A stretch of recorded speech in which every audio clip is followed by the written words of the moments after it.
What's up, everybody? Welcome back to the Inglorious Film Nerd podcast. I'm your host, Levi Nuttall, the Inglorious Film Nerd. And today is the third episode where we talk about the Best Picture nominees right before the Oscars happen. And with us today, our lovely guest is my beautiful mother. Hi, Mom. Hi, everybody.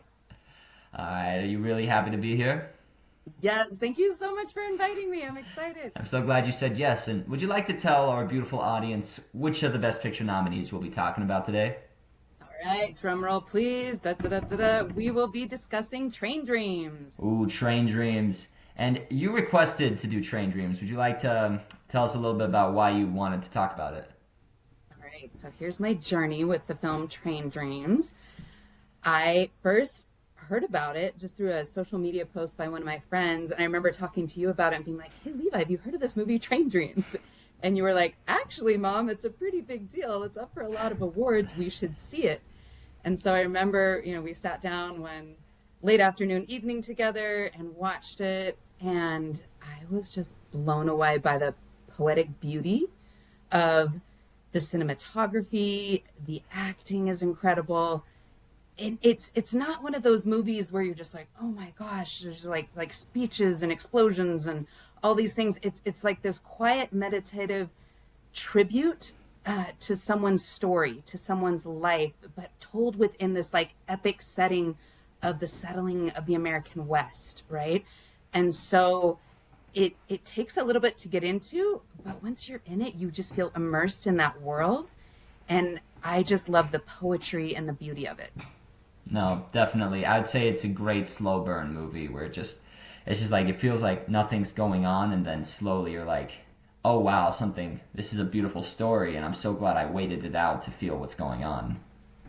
Yeah, and I feel like it's taking this ordinary life and putting it on this extraordinary storytelling stage, right? And I think people connect with it because we all realize like, oh my goodness, even the most, like this man, that the story is about, his name is not going to be inscribed on a plaque or like put on a monument, right, as part of American history, but he was a part of what built our nation, right? What built America, part of the story of the American West. And, his life matters. It's important, just like each one of our lives matters. Each one of us have stories that need to be told, right? And I feel like his story is told in such an artistic and meaningful way. No, definitely. Definitely. So, because this is up for Best Picture, we're going to be breaking down your favorite parts of the movie, what you liked about it, and so let's start with, and also spoiler warning because we will be going into some of the details of the movie. Yes, So if definitely you haven't spoilers. watched the movie, please go watch it before you listen to us talk about it. It's a beautiful movie to watch. First off, let's talk about the acting in the movie. Mom, what did you think about the acting? And let's start with first Joel Edgerton's leading performance. Okay, Joel Edgerton nails this performance. He's an Australian actor, and he embodies this stoic American logger in just this very just raw form. You feel just this like his life. And the thing is he's not speaking a lot, and so he has to tell a lot of the storytelling of his acting is through his facial expressions, through his contemplation, and the words that he does say are very powerful, right? And I think some of the most powerful moments are, his courtship with Gladys. Can we talk about the courtship with Gladys? Yes, let's Like talk about it. that is just, I feel like the gem of the film, right? Just the pure joy of true love, first love. He meets her, and she comes up and introduces herself to him, and he's just blown away. Like, you can tell he's thinking, I didn't realize girls could do that, and that I was worth talking to. And then they just talk, and just the relationship, and he, wow, like he really just is able to deliver just this very, like this intense character, but he's showing like the softer sides, the sides that, where he's dealing with the grief. Okay, we already said spoiler alert, but when the fire happens and he loses his home, loses his family, and you just feel his grief. Like he portrays that so deeply. No, definitely. I think my favorite part of the Joel Edgerton performance is just how subtle and understated it is. Because it doesn't feel like, oh my gosh, I'm a good actor and I'm going to cry so hard and show how much I'm in love and beautiful. Like, no. He knows exactly how to play the character as just sort of an ordinary person going through these horrible things. Like, when he has, like, the breakdown scene where he just cries, it doesn't feel like, oh, he's trying so hard to cry. It just feels like any person I know going through something emotional, just breaking down and just feeling everything in that moment. It doesn't feel like I gotta win an Oscar for this. No, it feels so real. You feel like you're seeing a dad who's remembering, you know, like he was trying so. That's the thing is, in the movie, there's this scene where they're having this discussion of whether or not she should go with him and bring Kate, to the logging area, because it was going to be kind of like his last big stint, that he was going to go away from them, and they were then going to have enough money to maybe start their own sawmill. They had all these big dreams, right? And then, they just, they talk about it, and she's like, well, we could come with you. And he's like, yeah, but it's so dangerous. And that's the thing, is it is dangerous. And the movie shows that, like branches fall on people's heads, and, oh my gosh, and, and there are dangerous things that are happening, and guys get thrown off of train platforms. Exactly. And in trying to protect her, he really kind of stiff arms that, and he's like, no, I feel like you're going to be safer here. And then, the irony, right? Of then he leaves, and then because she was there, she was in danger. Like the fire came and he couldn't protect her, and just you feel that overwhelming, immense grief that he has over that. And I feel like his acting is, very solid. Very, very solid. Oh my gosh. Dude, that scene, it just hurts because, like, he couldn't have known that was going to happen. So it's like, it's not fair that he has to feel guilt for it, but he still feels guilt because he still views it as his fault. Yeah, and let's talk about that a little bit. It's interesting. So after watching the movie, I heard there was a novella that went along with the movie. The movie is based on this novella by Dennis Johnson called Train Dreams. And it's interesting because, the movie and the novella, have obviously very similar, themes and plot. And both the movie and the novella start out with that scene with the Chinese worker that gets thrown over the bridge. And you feel like, in the movie, it makes it very clear. He feels like he feels like he was a part of this bad thing that happened, and that it's almost like this bad karma that's following him, that he's worried about. Like, he feels like either something bad is going to happen to me or something bad is going to happen to my family. It's like there's this heavy emotional layer of the movie where he feels like this, that this dark force is following him because of what he was a part of with that Chinese worker that gets thrown over the bridge. No, definitely. Dude, that scene is it really rocks your world of like, oh, bad things are going to happen in this movie. I think that's like the first sign of just like, it just feels so ordinary and just like you're watching a person's life, but then you remember in every ordinary person's life, bad things will happen to them, whether they earn them or not. Right, and we can be witnesses to it. And he was, and you see, he just has this reaction of, wait, what'd he do? Wait, what'd he do? Like, he wants to stop it, and you can tell he feels that anguish of like, oh, I'm just like this one individual, and all these, these guys are carrying him off, and he tries to stop him. Remember, he kind of pulls him away, and then the guy, in his flailing, kicks him in the stomach, and you just see how he's torn, he's rocked, right? He's like, I want to help, but I can't. And then throughout the movie, there's this, they very interestingly show like the representation of the Chinese worker comes back to him through dreams or images, and he does seem to be following him throughout the film. And you can see that really definitely weighed on him. Definitely. And there's like, he wonders like, does he need, it's like the grief he feels for everything of like, they feel like they're his fault because he couldn't do anything, but at the same time, what could he have done? And he has to like live with those two sides of him battling throughout the movie.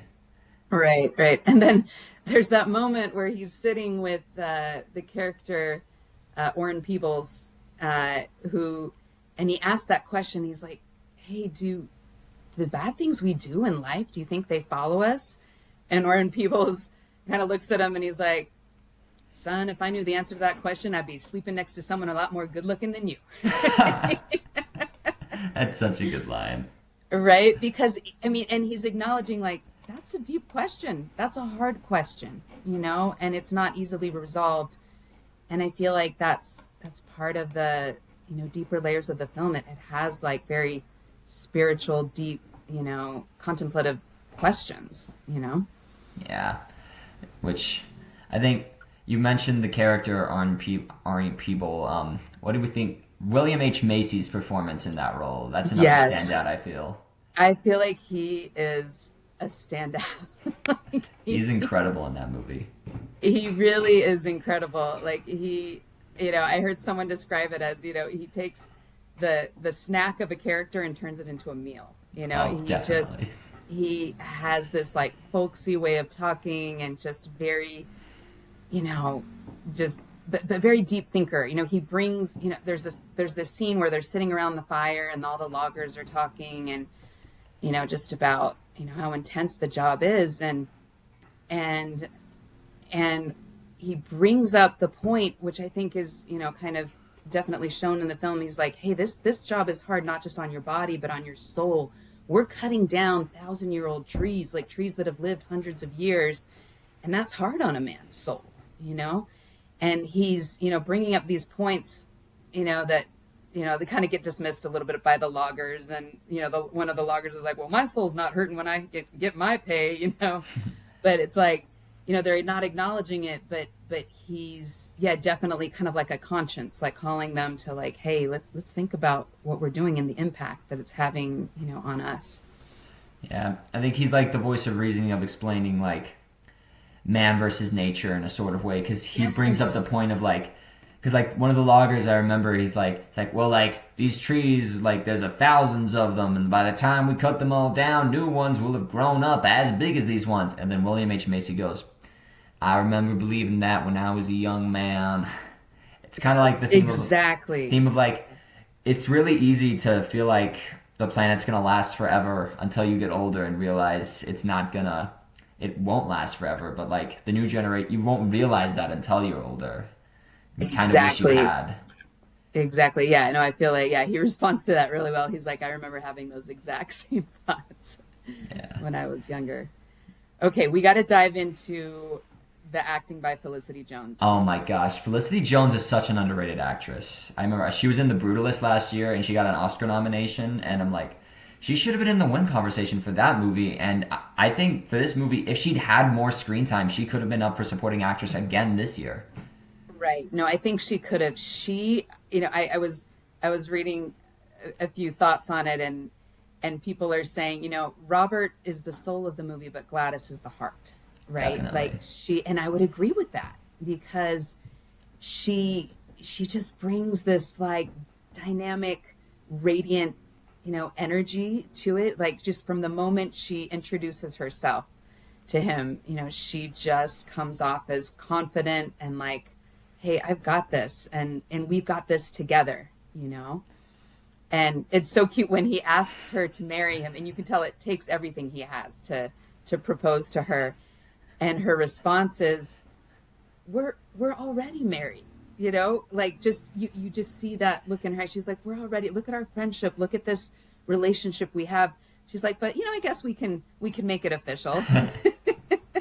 I love that so much. Yeah. So and then you just see how tough she is. You know, there's a scene where they go out and you see her with the gun, you know, and she's taking a shot in a hunting scene, and he's just kind of sitting there in awe of what she's doing. Like she's, you know, she's the one who's, you know, she's working hard and she's tough, and she's not, you know, cowed by this, you know, this tough Western life that she's chosen to live. Right. Right. And then another one of my favorite scenes I want to make sure we talk about is when they get a piece of land and they decide to build their dream home. I feel It's like this so is done so poetically and so beautifully, where they mark it out with the stones, and then they just do this cute little scene where, pretend to come to he pretends to come to the door and knock, and she, opens the pretend door, and, and he's like, "My, what a nice house you have." And it's like, "Why, thank you." just it's so their It's chemistry's perfect. yeah, yeah. Their chemistry is amazing, and it's so playful and fun, and you can see why this ordinary story becomes extraordinary. I feel like because of that relationship, because of that beautiful friendship and just love that is so beautifully acted and demonstrated by both um, Actors. actors. Thank you. I was like blanking on the names, by Edgerton Felicity and Jones. thank you, Felicity Jones. See, that's why you're the actor. You're bringing me the actors' names. Like, I know this, but it's like not on the No, top of my yeah, head. Thank I you. know. I'm the cinephile. No, but I think she's like, she's the reason that he's willing to like go and work for a long time without seeing them. But it never feels like their relationship deteriorates over that time. Instead, it's stronger because they know how much they care for each other. Because he knows how much it hurts for her to raise their child on her own. But she also knows how hard it is to go and get the money for them while they're away. But like, it's such a strong Yeah. relationship that doesn't necessarily appear to matter. But it does take an effect on his relationship with his daughter because he's never around for her as much as he wishes he could be. Right. And you hear that lament. He's like, I feel like she's a different person every time I see her, because he comes back and he just feels that pain of like too much time having passed. And I love the spontaneous feel that you get from, because you have this cute little girl who's acting as the daughter. And one of my favorite moments is, he's standing by the river with his daughter, and she just kind of throws a pot in the water.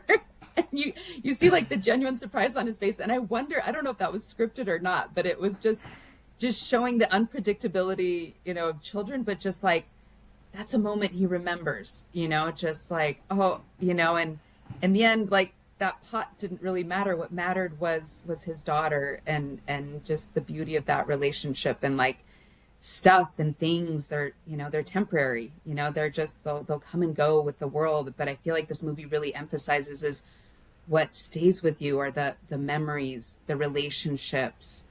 Like these are what matter, and these are what should be the focus of our story, right? Because that's the only thing we take with us. Oh yeah, because like when he's up in the airplane at the end of the movie, that's all he's thinking of. It's just all of Yeah. those special moments in his life, and just Yeah. realizing that his life may have had so much tragedy, but it was all connected with all of the good things that continued to happen in his life. Yeah. Yeah. And even I love how in that moment in the plane, it's like you have glimpses of his early memories too, because it shows that in the very beginning of the film that he's adopted. We don't know why exactly, if there was some tragedy that killed his parents, but he's sent on a train just wearing a number, and shows up and he's raised by his aunt and uncle. But in that moment, you're right, in the plane, it's like you see tiny little flashbacks of like him getting a hug as a really little kid, of like, just those moments of human connection stay with us, even though, we may not be able to have like a very clear memory of them, they're still there. Oh yeah, because there's even the thing like, if that tragedy didn't happen, he might not have met Gladys. And like, even though Exactly. his relationship with Gladys didn't get to like reach its fullness because of the tragedy that happened, he still probably would have chosen to live that life with her over and over again, because just that time they had was bigger than any other love he possibly could have found on earth. Yeah. No, I agree. I agree. It does. Yeah, that's a good point. I hadn't thought of that. It's the movie definitely shows the beauty that can still, or the growth that can come through going through hard things, right? And the good things that can still happen through that. Yeah, it's like the Winnie the Pooh quote: "How happy I am to have something to feel sad over." I, Right? I know it sounds a little cliche, but like, just like, I think he realizes that in that moment in the plane, and that's why it's such a perfect way to end the movie. I remember Yeah. just getting a little emotional at that. Yeah, no, I agree. I agree. And I feel like, wow, it shows just the beautiful, kind of like the quilts of the landscape and the tapestry of like how everything is, connected and woven together, and how, his life is a part of that. Like he was part of changing that landscape, and now he's up above and like seeing that, and then seeing how, the world, as history has moved forward and the world has changed, but he's still a part of it. Definitely. All right. One more thing we need to talk about. This is what I think is one of the best things about the movie: the cinematography. We Oh talk about my the goodness. cinematography. Let's talk about the cinematography. Wow. This movie, it showcases nature in such a beautiful way through the cinematography. It showcases nature, and also just like, like the human relationship to nature, like the lighting, the scenes of, there's so much beautiful natural lighting, like from the sunsets that we see, and just by candlelight, and then just the broad, like these are big trees. This is a movie about loggers, and these moments of people working on that land. And I think one of the most powerful scenes in the movie is where, you see the trees, and then you see the branch that falls down and hits Macy, right? And it's, I don't know how they got that shot, but it's, yeah, Incredible it's shot. phenomenal. Like how you just feel like you're bracing for that impact. It makes me wish I could have seen it on a movie theater screen. I was really Yeah. sad because it's a Netflix movie. It did not get like a wide release, which made me really sad because Netflix did sort of do a tiny wide release with like Frankenstein earlier in the year. Like so it wasn't like a huge release, but it was in a theater near us. So dad and I got to see it. But like Train Dreams, I would have had to drive like an hour to try to see it, and it made me really sad because seeing it at our house, just the cinematography, I don't feel like it matters what screen you see it on. It's a huge takeaway for you, which makes me Yeah. wish I could have seen it on the biggest screen possible.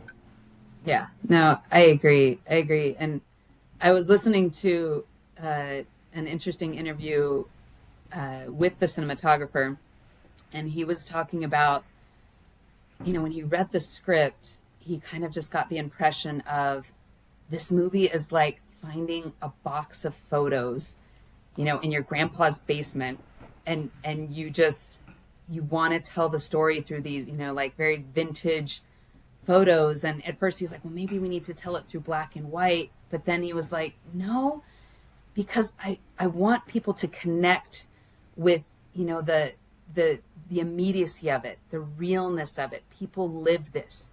This is not, something that's so far distant path that, we should feel removed from it. There are themes and parts of this movie that we're still experiencing now. And I just thought that was such an interesting way of describing it. It's just like that's why he chose to do it in color, and to do it in just, but kind of like a lot of times like a bit of a hazy photograph, but then like clear in other parts, like of a clear memory. I don't know. It's very artistically and poetically done. That's incredible. I didn't know that. That makes so much sense why the cinematography is such an integral part of the story because it's like it's how much Joel Edgerton remembers what happens. Then that Yeah, adds a lot more to it now that I think about it. yeah, yeah. And I mean, and let's talk just a little bit too, because I feel like it ties in with the screenplay writing, right? Oh, Because screenplay's incredible. yeah, because I read the novella, and it's a good little novella, but it's not a script for a movie, right? So much of the novella is internal like thought, within his head, and ruminations, and to take that internal thought and create a script. And I love, and I feel like choosing to have a narrator to kind of fill in the gaps and give context. Will Patton. I mean, let's give props to Will Oh, Patton. Yeah. Yeah, props to Will Patton. And he also reads the audiobook, which is interesting. It was like fun really? after seeing the movie and then hearing him narrate the audiobook. I kind of feel like it all, you know, went together in my mind. But yeah, the screenplay is just so well done because it's taking so much of the internal and showing it externally, through these moments of dialogue. But then it that's why I wanted to talk about it, right next to where we're talking about the cinematography, because they both play together, they go together so well, right? It's like they're supporting each other. You have to have that visual storytelling, to support the sparse, like dialogue and moments that you do have between the characters. Definitely. I completely agree. Because I remember I listened to an interview with Clint Bentley, and he explained that one of the hardest things about writing the screenplay was deciding how much the narrator should be a part of telling the story and how much should just be about you watching the characters do their own thing. And I feel like he struck a really good balance between like the narrator filling in gaps but never feeling like he was overpowering the story that was being told from the characters' perspectives. And I also really love how it wasn't like a first person narration, because I feel like if it was Joel Edgerton narrating the whole thing, it just would have felt like really confusing in a sense. Yeah. Because it's better, because like it would have just been like really sad of like, oh, these bad things are happening to me right now and I don't know how to feel. But because it's like an outside perspective looking in on him, it becomes a lot more of like a character study, and like how like we can see from our point of view what he's going through and how we wish we could be there with him instead of just being just down the whole time, if that makes sense. Oh no, that totally makes sense. And that kind of makes me we can do a little segue for a moment in talking about, like when he is going through the hard times. I feel like another character we really need to mention is Jack, the store owner, Ignatius Jack, right? Like he, like he's kind of the only one that is aware, or I mean that really he sees what Joel's gone through, right? And instead of saying, well, hey, when Joel comes to the store, he could have just said, well, hey, if you need anything, be sure to let me know. He doesn't do that. He goes and he shows up and he brings food. And you and this is after the moment where, oh my gosh, I love this moment, where you see Robert, played by Joel, just like he lays down in this, the ashes of his old home, and it's like he lets the rain just fall over him. It's like he's being baptized by his grief, like it's just this moment of catharsis of just like he doesn't even have the power to move his body. He's frozen in this grief. And then, in one of the following scenes, we see Jack show up and he's just like, hey, Robert, you hungry? It doesn't even wait for that. He just builds the fire and gives him the food. And Joel's like, hey, like, I can pay you back and this and that. And Jack's just like, no, like I've got you. Like, I just feel like it shows like this theme of friendship, of how, like, when you're going through a hard time, I just feel like Jack really represents that, like how to take care of someone going through grief, right? Just be there, show up, get, like share food, listen. He just listens to him. He cry, like that moment we were talking about where he's just like raw crying, and part of that is because it's in a scene where he goes out hunting, with Jack, and Jack, pulls out a gun to shoot a deer just like, his wife would have done. And that's kind of what brings it all back. And he starts crying. And then he calms down a little, and Jack looks at him and he says, now skin it. He's like, kind of like, life goes on. He's not doing it in a way that's like, my voice kind of sounded more harsh, like in the way he's just like, skin it. Like he's telling him like, hey, get your hands busy, go to work. The way to make it through this grief is to keep living, to keep going on. You've got to keep taking care of yourself, and you're still loved and you still matter, and you can't just give up. Right. And I feel like in the screenplay, it would have been so easy for them to just write in a scene where Jack just goes, tells the themes of the story in a big speech and monologue. But no, it's not through that. It's through just him being there and listening. He doesn't go, hey man, I know what you went through sucked, but I'm going to be here to help you through it. And here's exactly what you need to know. No, they don't do that, because that's a terrible way to help someone going through grief. Like everything you described is the right way. We're like, it's like, hey man, I'm here for you. I'm going to help you. I'm going to give you these things, but I'm not going to tell you what to do. I just want you to tell me what you're going through. And when it's over, I'm going to help you try to move on from it, because life moves on. Yeah. Yeah. And he comes back, and there's this cute scene where, these dogs kind of adopt him, and he and Jack are having a debate over whether or not, the dog's puppies were sired by a wolf, and And it just kind of shows just like this friendship, this friendly banter where they can go back and forth, and just the beauty of that friendship. No, definitely. So I feel like we've touched so much about everything we loved, but do you feel like, real quick before we segue into the Oscar nominations for this, was there anything you didn't really feel worked about the movie? So I feel like, I mean, okay, we have to also the moment where he meets Claire at the end, played by, you're gonna have to help me out with the actress's name. Can you help me I out? want to see if you can guess it really quick. Do you have no idea who the actress is? Okay, I know she's a famous actress. Okay, I'll tell you. Her name's Carrie Condon. Carrie She's a Condon. very great Okay. actress. She is a great actress. And I feel like, I mean, I kind of wanted him to give that relationship more of a chance, And I realize it didn't need to happen. It's towards the end of the movie, but there is, you can see kind of like, they both lost, people they loved, and they're both like really strong characters, and they do have a good conversation. And I feel like, I don't know, just personal preference. I would have liked to see them, just, have be able to escape their loneliness, and, either go live up in that fire tower together, or her come, live in the cabin with them, just to, share the last days of their life together and not be lonely. But I think that would have made it too much of a Hollywood ending, though. Definitely. And this was supposed to be just, I mean, it not just, but it was showcasing an ordinary life, and in an ordinary life, maybe that's not what happens. So Yeah. I don't know. I think one of my things about as much as I loved the ending sequence, I thought it was amazing. I kind of wish that there weren't so many cuts to the different parts of his life, and we just got to see Joel, like, just feel reinvigorated by what he went through, if that makes sense. Because I just feel like there were a few too many cuts when he was up in the plane, and I'm just like, you're trying a little hard to force me to feel sad about this right now. Like, I feel like you could have just toned it back a little bit, and it would have been perfect for me. yeah. That one, that was definitely, a heavy, not heavy, but yeah, like they played that up a lot.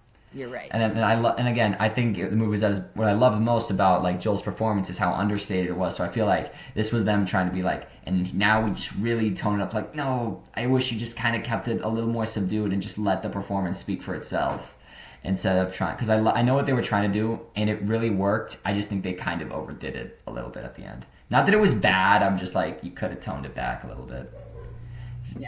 Yeah. I also just feel like, as much as I love the slow pacing, there was just a little bit of it where I'm like, okay, this is even a little too slow paced for me. It's not a bad thing, but I'm just like, there's just some parts that I'm like, I feel like it could have gone by just a little quicker, if that makes sense. Like, that's not a huge thing. I'm nitpicking so hard right now. Oh yeah. I'm nitpicking so hard, and maybe that's like on me. Maybe I should get a better attention span. I don't know. I think it's also because we get used to movies that are showing things in quicker succession, right? Yeah, we get used to like, okay, what's coming next in the plot, and like the, just like very, powerful shifts in how things happen. And I feel like this really is a celebration of the ordinary moments. But yet we are having really intense things happen. The fire is intense. And I feel like, the movie is kind of divided into like before the fire and after the fire, right? Like there are intense things. But I do agree with you. I feel like on my first watch of the film, I kind of had that sense as well. Like, oh, this is kind of moving a little slow. And like, what is the point of the story? But I think stepping back, honestly, and then like reading the novella, and I did rewatch it, and I feel like when I watched it the second time, like it really clicked more for me. Like I got why they were going with the slow burn. Like I got kind of like the whole point of just like the moments with his family. They kind of do the foreshadowing of like, he didn't realize he would look back on these times as the happiest moments of his life. And I feel like that's just kind of just such a strong reminder to all of us of like just the little moments of each day that we take for granted, just how powerful they can be, right? Especially in the face of, the hard times and tragedies that befall all of us, right? Right. No, yeah, you're right. I think I should probably, before I have that as a main criticism, I should probably give the film like a rewatch. 'Cause remember, I have only watched it with you, but I've seen a bunch of the clips. But you're right. Maybe if I saw them all as a cohesive narrative one more time together, it would click for me better. Yeah, I just feel like it is really powerful to rewatch. And then also, and you notice fun little details the second time through. I did notice it on the first one through, but it stuck with me more just when they nail the shoes to the tree of the loggers who die in one of the accidents that he witnesses. And you see that, and in the very, beginning of the movie, you see how the trees kind of grown over the shoes, because, it shows just how they were, a part of history, but then like it still grew, and expanded, around their stories. And I feel like the visual of that is very powerful. Yeah, you're right. I'll definitely have to give it a rewatch after the Oscar. I've just got so many movies. You have I a need lot to of see. movies to watch. It's my job now. I've got to see so many. But you're right. This does one that I think I will try to give another chance. But so moving on though, because I feel like we said so much about the movie. Let's talk about what awards it got nominated for at the Oscars. I want you to try to guess what movies do you think? I mean, what awards do you think Train Dreams got nominated for? So obviously, Best Picture. I'm sure cinematography, right? Right? Yes, so it got nominated for picture and cinematography and 2 other awards. It got 4 nominations. What do you think those 2 were? I'm hoping screenplay. I'm thinking screenplay, right? Got Because screenplay. they did a phenomenal job with that. So screenplay, They got adapted cinematography. screenplay. And I got one more. I actually don't think you're gonna guess what this one was because it's not Okay, tell actor me for what the- Edgerton. Tell me the last one. It's for original song for that song that plays over the credits. Oh, that's right. Yeah. And I will say the music really. Oh, the score is great. The score, yeah. When I rewatched it, I also paid a lot more attention to the score. Very And haunting score. It's haunting, but it really amplifies like the joy, of those like beautiful moments with his family. But also, yeah, it has like the foreshadowing, right, of when the hard things are going to happen. Yeah. All right, so let's go through each of the nominations it got. So starting with Best Original Song, do you feel like it deserved that nomination for the song? The song I feel like has lyrics and Songs it do has have like that lyrics. folksy feel to it that I feel like are very in line with like the time period. I feel like it's definitely it's a cool song. I like the song. I dig it. I re-listened to the song before this video, and I really love the instrumentals. I think it's very nice. The lyrics, I just feel like are kind of, sometimes I dream and trains are in my dreams, and I'm like, okay. Yeah. Okay. I mean, It's not a I bad feel like- song. I just feel like I would have liked it a lot more if it was just the instrumentals, if that makes sense. Right. Well, and that's what I thought at first. I thought it was nominated for just, the overall score, but then and then like what you're saying is it's just for that song at the end. I mean, Score is a there's different category. Score is a different category than song. Score is a different category. So It wasn't nominated for that. Well, I feel like I would have given it for the score versus that song, but Score this year was a heavy category. Song, I will tell you, is not a good category this year. There's only 2 songs in the category that I really like, and those are Golden from K-Pop Demon Hunters and I Lied to You from Sinners. And then these are the Golden's others. probably got that in the bag, right? Oh, Golden's probably got that in the bag. I love Golden. Yeah. I Lied to You would be a cool one too, though. But the other songs are Dear Me from Diane Warren Relentless, because of course we have to have a song from Diane Warren nominated. Sweet Dreams of Joy from Viva Verde, which I had no idea what that was until I got the Oscar nomination. And Train Dreams, which I'm just like, okay, cool, another nomination for Train Dreams. I guess that's pretty... In a weak song year, this nomination's fine. Yeah. Yeah, that's all right. Then screenplay, I feel like we're like, of course, adapted screenplay, of course, that's a great nomination for this movie. Yeah, I agree. And I want to share a little quote that I wrote down from the novella that's also used in the screenplay, which I just think is so beautiful. I love the way that the screenplay, includes little bits of the novella, but then expands, right? Or adjusts, right? But this is just such a fun. Okay, gotta read this quote. It's about their first kiss, right? When after they meet each other and they're, kind of walking out on the land, they have their first kiss, and it says, "The first kiss plummeted him down a hole and popped him out into a world he thought he could belong in." And then this next part is straight from the screenplay. "As if he'd been pulling hard the wrong way and was now turned around, headed downstream. They spent the whole afternoon among the daisies and felt glorious."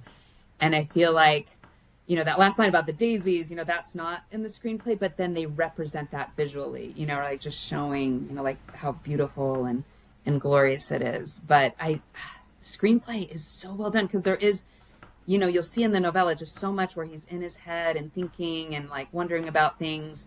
And they show that so beautifully visually and through his interactions with the characters and just, the fun little bits of dialogue that he does have with Gladys and his daughter. It's beautiful. No, yeah. I really love that this was nominated for adapted screenplay. I thought that was a great nomination. And cinematography, need we say more? Yeah. Need we say more? Cinematography just, blows us all away. It's one of the main reasons to nature, watch the movie. Yeah, in just such a raw, beautiful, powerful way. Like you feel the majesty of those trees. Like this, the shot where like this camera falls down with the tree. Yeah. Oh my gosh. Yeah. You feel that. You feel the change that's happening to the landscape, and it becomes, wow. Yeah. It's incredible. And one thing too, I did notice the second time through is the end when he dies in his sleep. There's this beautiful shot of like him becoming part of the landscape, right? Like the plants and the flowers kind of like start, like growing all over his decomposing body, but it kind of like turns, it's just like he changed the landscape and then becomes a part of the landscape, just like that symbolism of like, we're all connected. It's all interconnected. Like as much as we try to separate ourselves from nature, sometimes we're a part of it, and it's a part of us, right? Yeah, as much as we'd like to change it, in the end, we get buried and we become part of it and help the next generation to grow. Yeah. It's such great symbolism. Exactly. No, yeah, and Best Picture, I really love that this is one of the 10 nominees for the Best Picture. I agree. It's a tribute to being human, to the power of stories, to the meaning of an everyday life, and to the power of relationships, of friendships, of like helping each other through, of just putting one foot in front of the other, and the power to keep moving through tough times. Yeah. Okay, now next question: are there any categories that you feel like the movie got snubbed in, like you wish it was nominated but it's not? Now, you mentioned score earlier. Yeah, I think score. I also, like I said, love Felicity Jones so much as the heart of this movie. I wish she could have gotten, Best Actress nominee as well. I think she would be more of a supporting actress nominee. Oh, supporting. But even then, I just feel like, as much as I love it, I don't feel like she was in enough of the movie to warrant the nomination. It makes me sad. Like, there are other nominees here in the category that even aren't in a lot of the movie, but I feel like they made a bigger impression on me on the movie as a whole, if that makes sense. Yeah. No, I feel like if she just had like maybe one more scene, I would have been able. I think there would have been a bigger push for her to get a supporting actress nomination. Right. But and also Joel Edgerton for lead actor. I think he was actually closer than a lot of people might think for a nomination here, because he was nominated at the Golden Globe and the Critics' Choice Awards. Yeah, I would give that man a nomination. Like he plays that role so well, and I listened to one interview where he was talking about how he, had recently become a father of twins, and just how that life experience really helped him play that role of, like having a daughter, and just like the grief, you would experience in, and losing a child, just like that. He's like, I have so much love, like for my children. I could put myself in his place and really feel that. Definitely. If only this category wasn't so stacked. That's all I have to Right. say. I just feel like in a if we didn't have these five men nominated, I feel like Edgerton probably could have been nominated here. Because I think he was in seventh place for a nominate. He's in seventh place because I feel like the nominees obviously Timothy Chalamet, Leonardo DiCaprio, Michael B. Jordan, Ethan Hawke, and Wagner Moura. And then I think in sixth place was Jesse Plemons for Begonia, and then after that, I think probably would have been Joel Edgerton. So I feel like if One Battle and Sinners did not come out this year, then I think that Joel Edgerton would be nominated for Best Actor, and it would be a very deserving nomination. Yeah. Yeah. Agreed.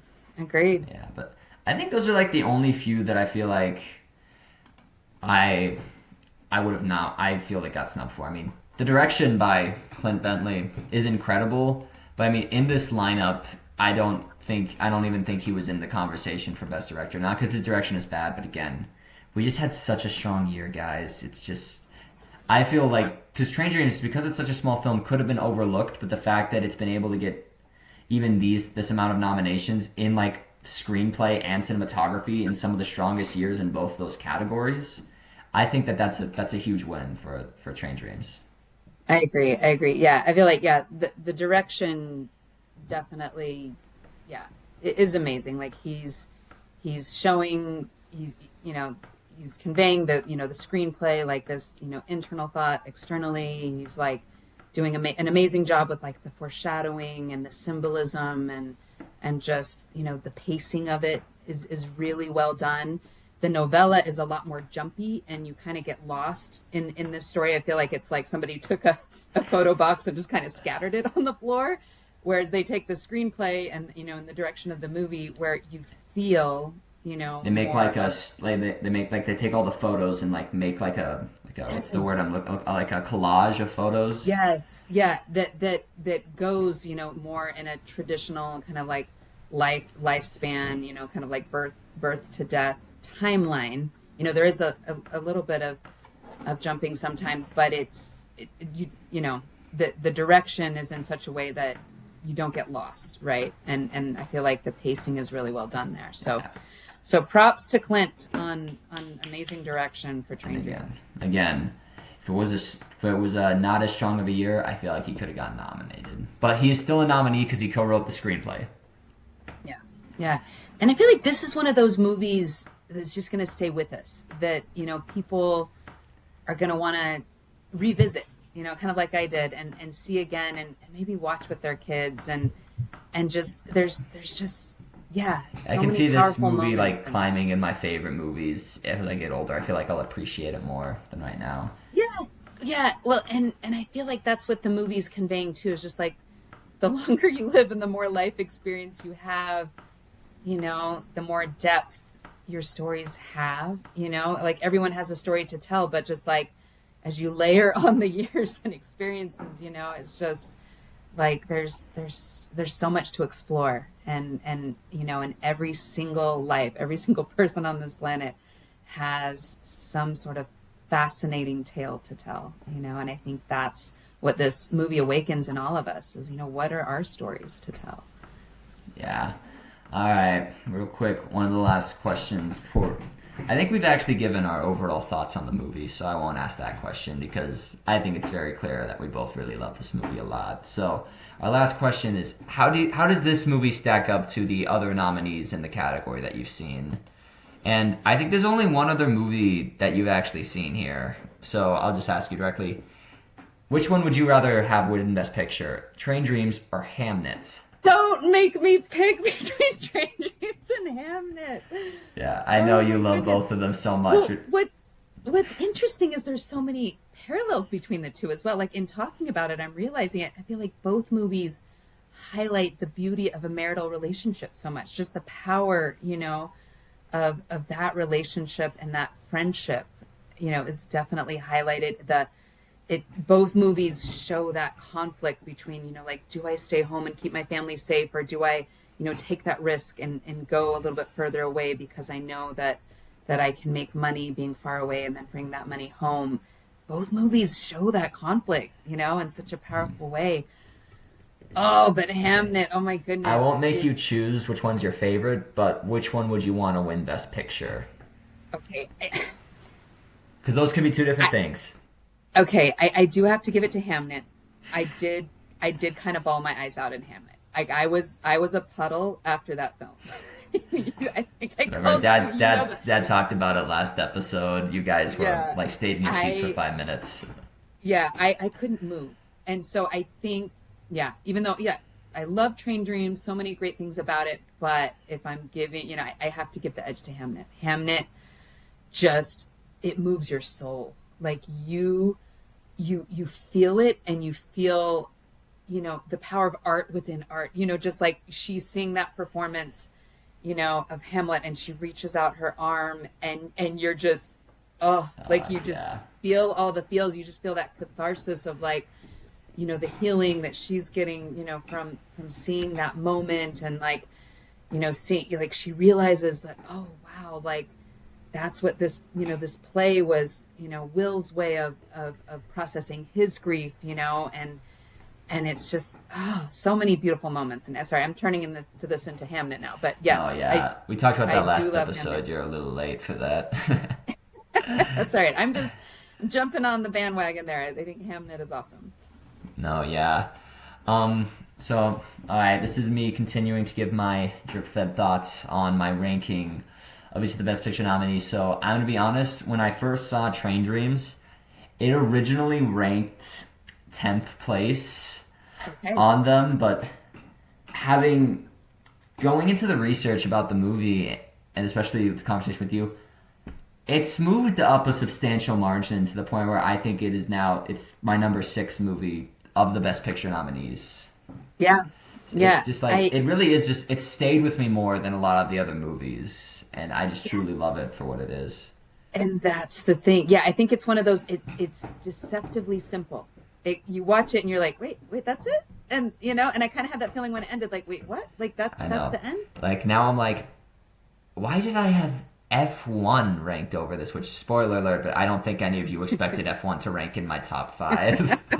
Anyways, Right. no, But but yeah, I feel like this is a movie that I would suggest if you've seen it once, go watch it again with fresh eyes. Like, see it or at kind of least like, look more into it and expect look for the deeper meaning in it. Because even if you yeah, don't, I feel because like even there's, not rewatching it, I've found a deeper meaning to it. Just looking into reading the screenplay and looking at yeah, shots of the cinematography longer and just talking to people about it. It's an important yeah, just movie. talking about it. Yeah, just So yeah. the power of the individual story. It really, yeah, definitely has stuck with me. And I tell all of your listeners out there, go see Train Dreams for Go see yourself. Train Dreams, everyone. It's incredible. And All for right. extra credit, listen to the novella on Audible. Like I'm so the glad you did narration is that. awesome. I didn't even tell you to do that. You wanted to do that, and I'm I so know. glad. I'm your extra credit student. So just give me a gold star. Gold Star Mom. All Thank right. you. Well, thanks so much for being on this episode to talk about Train Dreams. It's been so awesome to gain this deeper Yeah. appreciation for this wonderful movie, and I hope more people, throughout time, get to watch this and truly see it for just the masterful work that it is. Yeah. Thank you, Levi. I really appreciate the chance to be on the show. All right. So this is for the outro. I'm gonna start. I've started doing this. I did this with Finn, and I did this with Dad, and I'm gonna do it with you, Mom. What is a film hot take that you have? Would you like to share with the class? Okay. Give me an example of it. So Finn's hot take was he thinks the Batman's better than the Dark Knight, and Dad's hot take is that District 9 is very underrated and is one of the best sci-fi movies of all time. Okay. All right. My hot take is after seeing Train Dreams, you should go see The Man from Snowy River. The Man from Snowy River is probably one of the most underrated horse movies. The scene where he goes straight down the mountain with the So would you horse. make the argument that you think this is your hot take? Man from Snowy River is one of the best horse movies of all time. It really is. If you want a good horse movie, Man from Snowy River. My other hot take is you want Two an hot takes. epic. Yeah, sorry. You got to give me one more. The movie Yesterday. I feel like Yesterday gets a lot of flack, gets a lot of detractors, but I'm gonna say that movie deserves more love.